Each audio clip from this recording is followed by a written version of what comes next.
108 దివ్య తిరుపతులలో ఒకటిగా తిరుకొట్టియార్ కనిపిస్తుంది.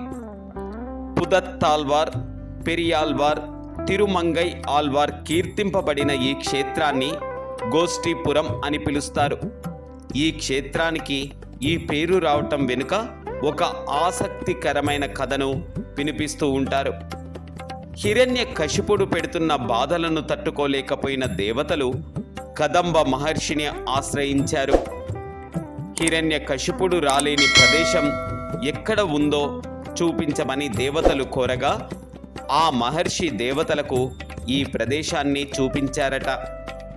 అప్పటి నుండి దేవతలంతా ఇక్కడ గోష్ఠి చేసిన కారణంగా ఈ క్షేత్రానికి గోష్ఠిపరో అనే పేరు వచ్చిందని స్థల పురాణం చెబుతుంది.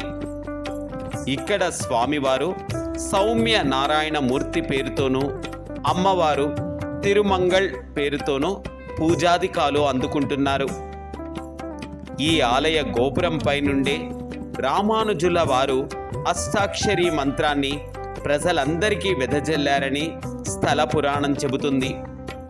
ఈ క్షేత్రాన్ని ఎవరైతే దర్శిస్తారో వారు కోరుకున్నది జరుగుతుందని భక్తుల ప్రగాఢ విశ్వాసం.